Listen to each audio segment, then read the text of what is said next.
Hey besties, welcome back or to the channel, and it's Charlie with an I here, and today I'm going to be showing you how to overcome exam stress.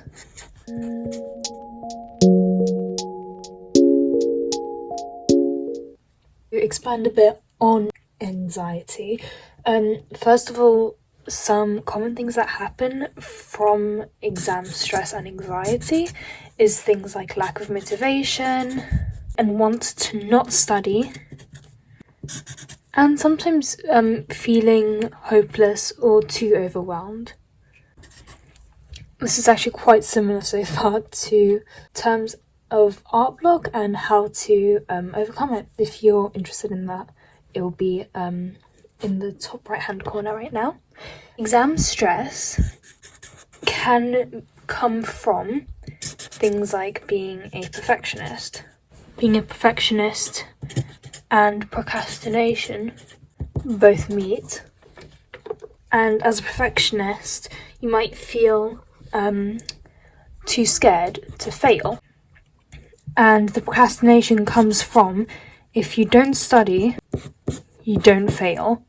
But in the end, it will mean you fail altogether because you didn't study. Sometimes it could be time pressure because you don't have the time to study it like you normally would in a full-on calendar. We do a subject then, a subject then, a subject then. You might feel the stress of, oh well, it's actually due today, so I can't spread it out like this because I only found out like 2 days before. So I can't do the whole studying, which just leads to not studying at all or overstudying, which obviously leads to burnout. Sometimes it's even just a lack of confidence, the emotion, sitting down and wanting to actually study. We need to be able to romanticize the idea of studying before we can get into the whole study process. So this is exam stress altogether. Now I'm about to show you how we can prepare for exams effectively. I'm going to quickly share my 5 tips to preparing for the exam properly. Number 1 would definitely be to make some sort of study schedule. Lately I've been doing this one where it's not, instead of it being do subject A on day A and then subject B the next and then repeating it, I've been doing more of subject A and B is along this column. It's in a spreadsheet. A and B is down here, and then along here I'd usually write the date up here. I'd write the dates and then I'd colour it in with how I'm feeling on that subject. I'm about to show it to you now on my Google spreadsheet so that it makes a bit more sense. Here's my spreadsheet. This is a lot more confusing than it usually is, just because this is the end of year exam, like 1. So instead of having a scale from like 1 to 5, I have a scale from 1 to 10. And it's really easy because I made it so that like whatever, when you press it automatically gives you a the colour.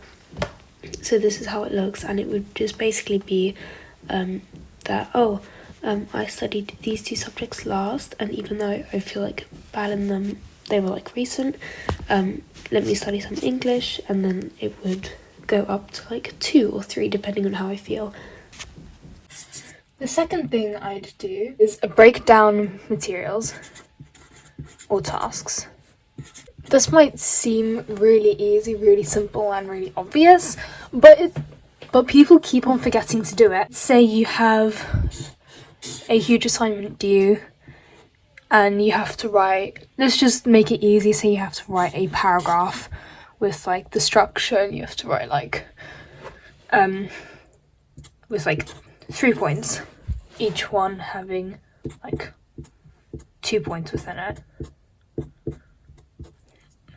Instead of going on day A and just doing the whole thing, which will obviously lead to burnout and overworking, instead you'd split it up so that you do a little bit of work every day for all of the subjects, which means you get more work done, and by the time it's due, it's finished.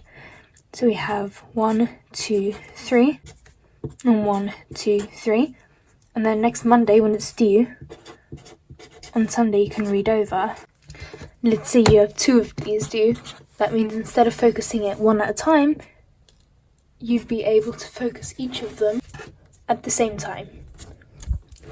I do get that some people work better in a flow and like within the feeling or moment, but this has personally helped a lot. Next, I'd talk about a technique you should definitely be doing, and this is past papers. You've obviously heard of this before and you've obviously done it before, but it's so important.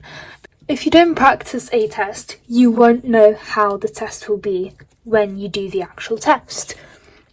Something you should definitely consider and make sure you're doing is paying attention to the mark scheme, realizing why you got something wrong, and looking at how you can improve and how and why it's wrong.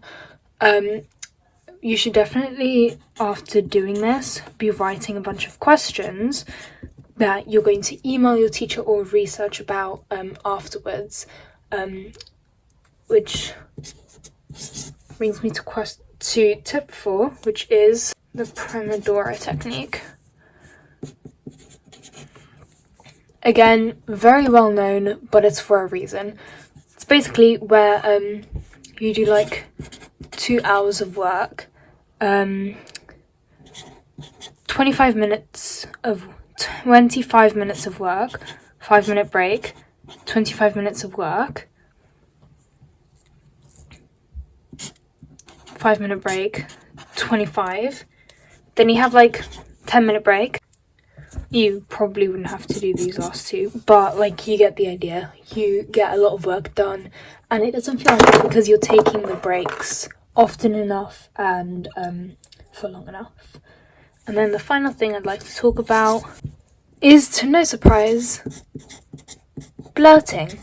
If you don't know what it is, I am shocked because you have to do it right away.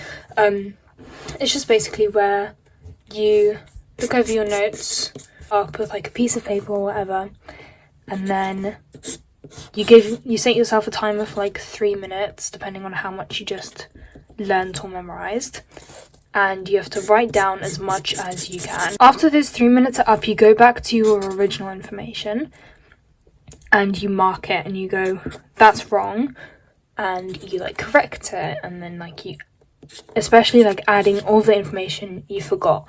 After you've done this, you research what you got wrong and think on ways how you can remember for next time the parts you missed, and then you do it again for 3 minutes, and you do this until you got it all right. Those are my 5 tips for preparing efficiently. Obviously there are way more. I just felt like these were the 5 that had to be talked about the most. Now I'm going to move over to how you can manage your stress. So back to this diagram, I'm now going to show how you can overcome this exam. Things to do with your brain, like getting yourself mentally prepared. Sounds so like technical and psychological and stuff, but it's not that much. Basically, you should definitely work to stop exam stress. You should definitely think of starting to do things like deep breathing exercises, stuff like muscle relaxation, some yoga is also really fun to do.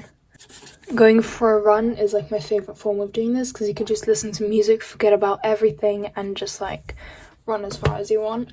And then also something else which is really good is guided meditation, because you're not just like getting everything in your brain, pushing it to a side. The person who's like guiding you through this is actually making you think. And again, I'll link in the top right corner right now a video it's like a 5-minute morning video, and I've absolutely been loving it. It's not necessarily like study themed, but it's amazing basically. So yeah, shout out to the creator. I think it's Lavender Tone. So yeah, definitely go check them out. But yeah, you want to do deep breathing, yoga, exercise, guided meditation, and then finally, don't forget to do some positive affirmation, even if this means adding sticky notes to your mirror going, I'm good enough, I'm enough, and I will ace this exam, and like you make yourself say that every morning. That is good, because the more things your brain believes, the more physical parts become like gets into your brain, the more physical things are in your brain. Because if there's physical things in your brain, that's what your brain believes. So if you put good things in your brain, then you will have good physical thinking. These are the ways you can kind of manage your stress a bit more, like mentally and physically, rather than having it actually be to do with like the studying. And next I'm going to talk about positive self-talk and reframing. Okay, so I'm about to talk about positive self-talk, and as much as it sounds stupid, it is so important. I talked about earlier, the things, every time your brain thinks, realizes, or believes in something, it becomes like an actual physical thing in your brain. And like I said, the more good things you believe, the more good physical good things will be in your brain, which means the more physical good things you'll continue to believe. I think the most obvious way to think positively about yourself is obviously to speak positively. Think about things to be positive. And if you're quite a genuinely negative person and you see the world quite negatively, this can be difficult. Trust me, I know. But something that's really helpful to do is to do a gratitude log. If you've seen any of my bullet journaling videos, you would know that I have a gratitude log. It's like double spread, and basically where I list 3 things I'm grateful for every single day. This forces you to think well about your day, and I've actually been doing this in the morning as well, so it's 3 things afternoon and morning, which means like altogether you think of things positively 6 times, and it's basically what you're looking forward to, 3 things, and what was nice about your day, 3 things. Sometimes these can be really difficult, but it can be as easy as seeing your dog after a hard day of work. You need to start getting into this positive mindset, and only then will you really be able to start speaking positively about yourself, and easier to like essentially love yourself. Next I'm going to be talking about how to approach the actual exam. On the actual exam, I'm just going to talk about 3 things you need to make sure you are doing. These 3 are very obvious, like the rest of the tips have been, but I'm just trying to sum out most of them, like the most important tips you should be looking out for. The first one is to read the question. And I'm having this in like capital letters because the teachers tell you every single time to read the question, and I know that you never do. Like ever. You just skip right to the actual question where it's asking for the answer. But this is so important because you can miss so much of the actual information. This which obviously leads to making sure that you have time afterwards to go over. Recommendation is to like read for 5 minutes after you've done it if you have the time, and then going over the answers, because then you've like completely forgotten and refreshing your mind. The second thing is to approach the questions well. If it's some kind of like English type of exam where you have to like write something to do with the text, then I would always recommend to read the question first and then read the text, because then you know what you are looking for. So just always take stuff like this into consideration when you are about to approach a question. Third of all, and this might be the most important, this is to read. The reason why it's all about time is because it can be difficult doing something in a half hour, 45 minutes, an hour, when they give you a lot of work. So I would recommend for this tip, before you do any of the actual questions, have a look. I'm gonna say for this example it's only on this page, but there's like 1, 2, 3, long one, and then there are like 5 questions in the quiz. The first thing you do before you answer the questions, especially if like you feel like you might not make the thing on time, what you're going to do is you're going to write an estimated amount of time for each one. So for example, this might be 1 minute, this might be 2 minutes, this might be 1 minute, this 4-minute one looks long, so you can give yourself 5 minutes, and then for this one, again, 1 minute.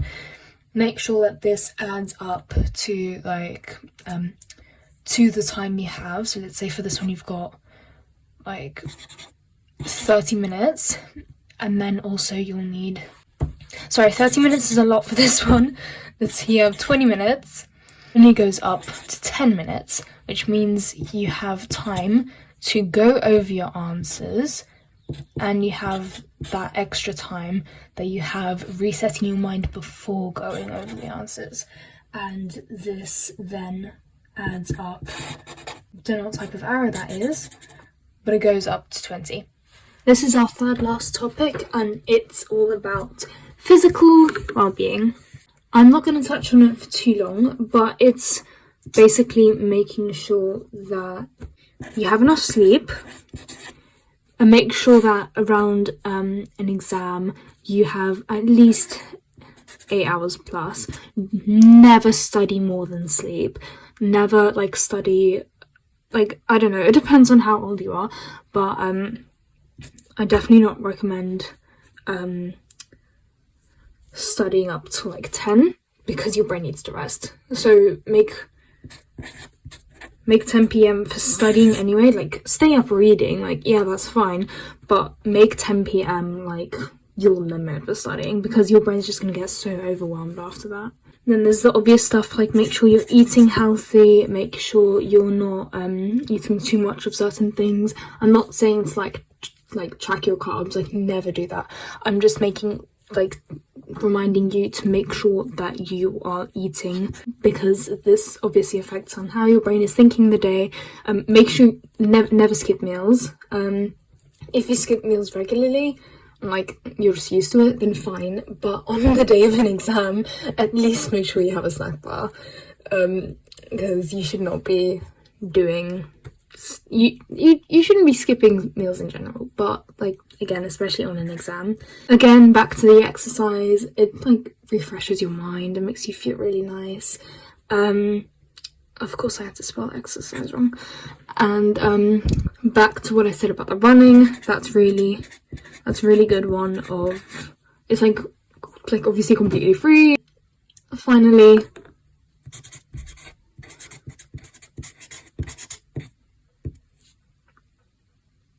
is there anything I should like say about staying hydrated? Like, it links to eating healthy, it functions your brain. Stay hydrated, make sure you have like, I don't know, 8 cups a day, or to 7. I never drink 8 cups, like 8 to 7 cups a day, and make sure you're doing all of these things to be put into like a good physical. The next one, there isn't much to talk about, but it is important none the least, and this is to make sure you get support. If these exams stressing you out a lot, if you cannot bring yourself to studying like whatsoever, and you're really scared or anxious, or if you need like help with anything, never be afraid to ask counsellors, teachers, friends, family. If you have like tutors or counsellors, like, yes, go to them. They will be able to help you, especially like teachers. That's what they're there to do. They're there to help you like get a better future, and these exams are all a part of it. So yeah, make sure you get the right support because you deserve it. You're an amazing human being. You should be getting all the support you need.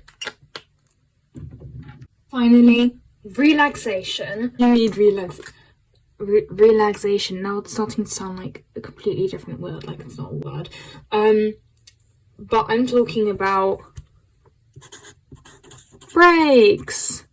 Again, check out that other video. I'll probably have it in the description or in the corner. If you want to have a look at how to have the perfect break. Music, if you're really into music like I am, make sure that you have some like relaxing music. Definitely don't listen to the same music as you do when you study because that puts your brain it's like the wrong idea. This might mean getting new hobbies.